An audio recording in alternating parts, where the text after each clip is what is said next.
Mi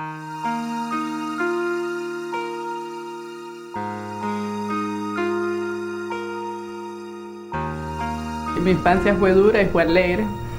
Alegre porque me quedé en el campo, donde hay toda clase de libertades, es muy amplio.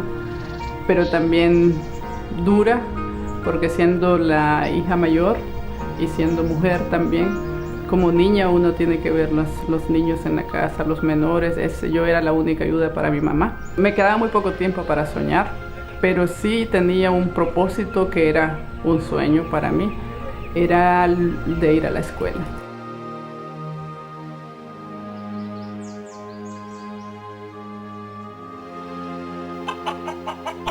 Yo sabía que viviendo en la finca donde yo estaba era imposible salir de ahí y eso me frustraba mucho.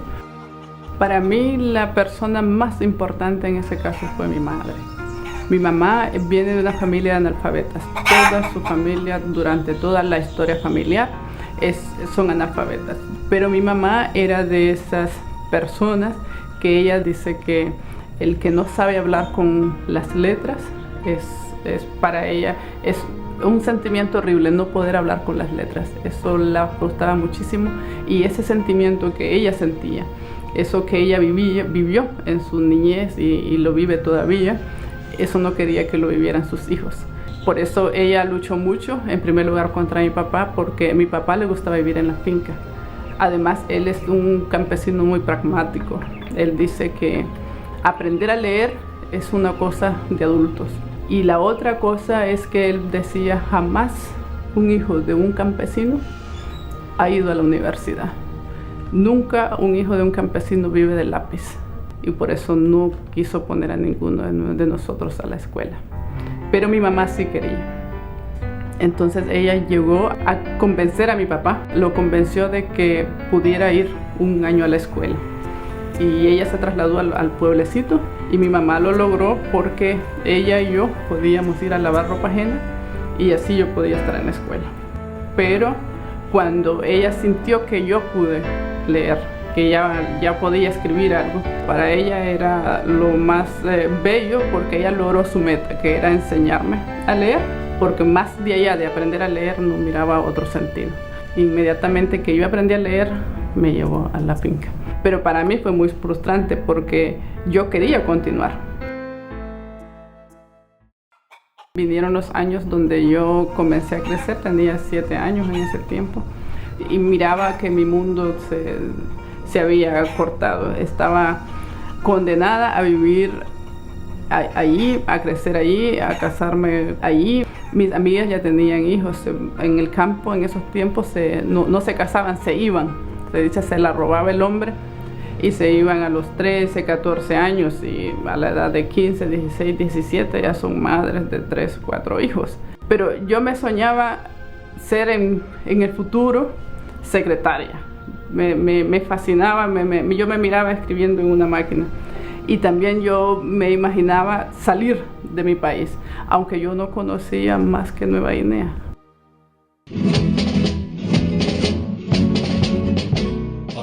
After the triumph of the revolution in July 1979, the Ministry of Education of the Government of National Reconstruction called for a national literacy crusade.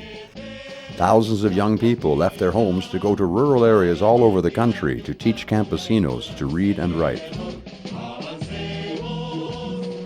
Cuando me di cuenta que todos los alfabetizadores estaban saliendo, me doy cuenta que están por todos lados en Nicaragua, está ahí en mi parcela vecina, que había llegado alguien ahí.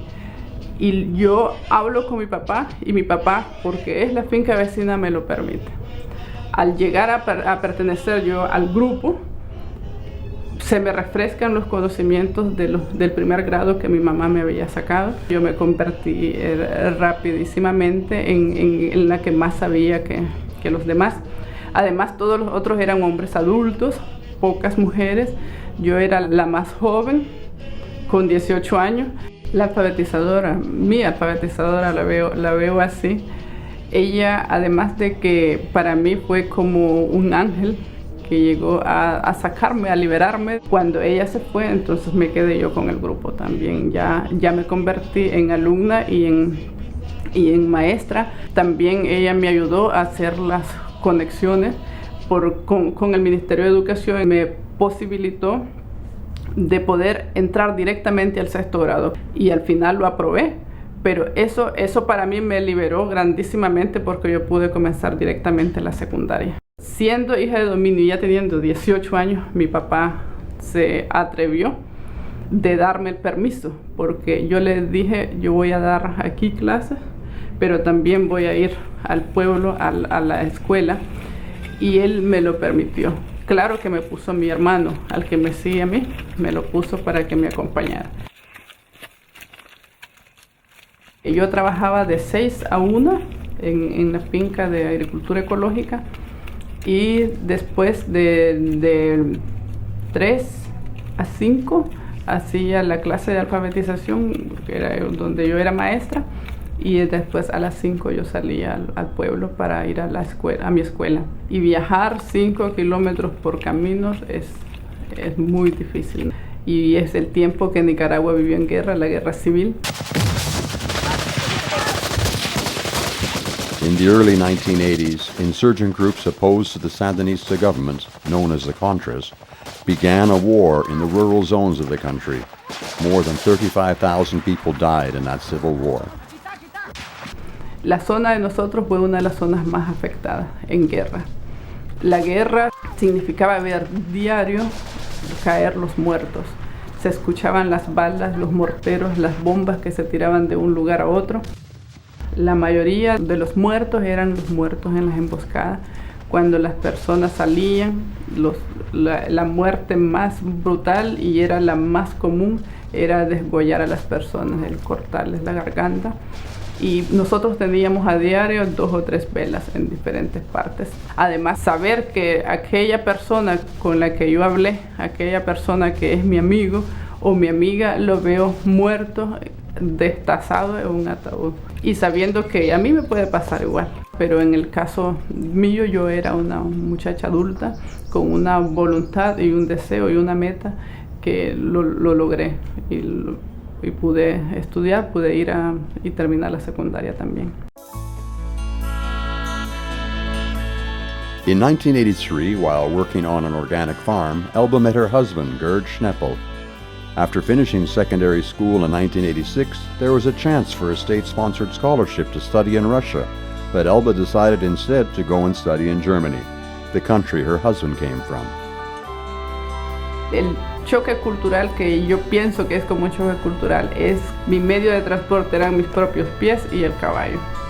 Llegando a Alemania, allá es con la metro, sillas muy elegantes en la universidad, en la escuela. También para tomar el bus, yo tenía que tomar el bus, tenía que tomar el tren.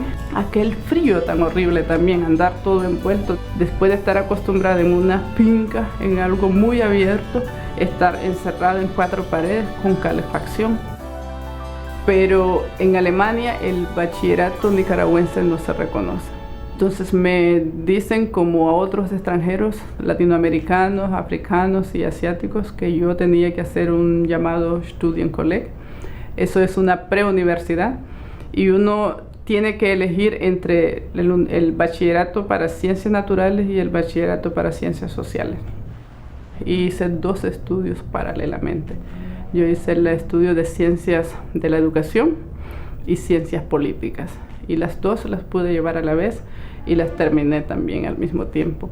Para mí el estudio en Alemania es muy valioso. Era como aprovechar algo maravilloso y corresponder a mi familia, a mis amigos, a mi pueblo. Para mí Nueva Guinea es Nicaragua y Nicaragua es Nueva Guinea. Y yo sé que cuando uno tiene la oportunidad y cuando uno, su propio pueblo, le da tantas oportunidades, no puede ser que uno se quede allá. Y yo sé que en Nueva Guinea yo puedo hacer algo con sentido. En Nicaragua yo puedo hacer algo con sentido, algo que me va a ayudar a realizarme a mí misma y algo que a la gente le va a servir. La vida en Europa o esa vida civilizada, esa no es vida para mí. La vida del campesino es la vida más libre y más hermosa que hay. After living in Germany for 10 years, in 1998, Elba and her 2 children returned to Nicaragua and immediately began to work with her husband on projects in Nueva Guinea. Todos juntos ya fundamos la Asociación Sano y Salvo. Es una asociación donde solo hay productores y que a esta altura están en 5 municipios de la RAAS.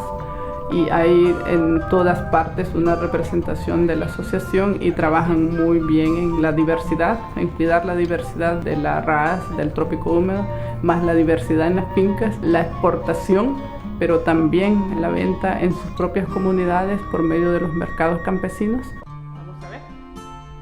Con la agricultura orgánica, los productores se transforman de un productor tradicional a un productor ecológico, que significa que va a producir en base de formular y hacer sus propios abonos y al mismo tiempo cuidar la diversidad que existe de la naturaleza, más la diversidad en su propia finca.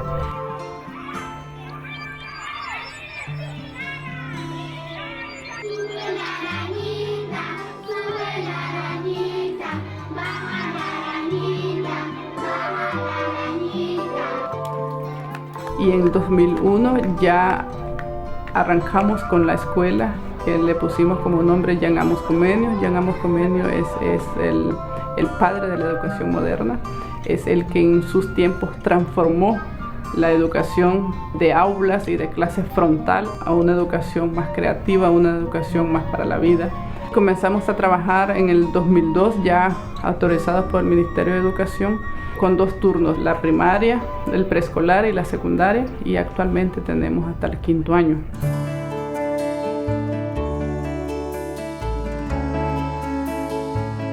In 2008, at the initiative of Oxfam International, organized civil society from different developing countries selected 8 women to talk at the G8 summit and to raise the awareness of the world powers about the importance of their support for developing impoverished countries. This was an enormous responsibility for Elba, the only Latin American representative among the 8 women. Es para mí algo muy grande, porque se trata de salir a otros países y de poder representar al país y decir o denunciar o lo que sea cómo estamos viviendo en este país en la educación, qué es lo que los gobiernos y nosotros los civiles hacemos por la educación y cuál es el estado de la educación y qué es lo que queremos los nicaragüenses de la educación y cómo vemos nosotros la educación para el desarrollo de este país. Este nombramiento yo no lo desarrollo de una manera intelectual, eso no, porque yo vivo en Nueva Guinea y mi dedicación ha sido más la vida muy práctica, ver cómo los niños viven, cómo los niños logran ir a la escuela, motivar a esas madres y a esos padres campesinos para que manden a sus niños y a sus hijas a la escuela, vivir entre el lodo, entre el monte, entre la pobreza, esa es mi vida y para eso yo puedo, eso yo se lo puedo expresar a cualquiera. Y para mí es lo más bello, es lo más digno, es la forma de ayudar más hermosa que hay en todo el mundo, es la educación. Los gobernantes, si decidieran y tomaran la educación como la meta principal, como el pilar principal para este país, creo que este país fuera el país más desarrollado.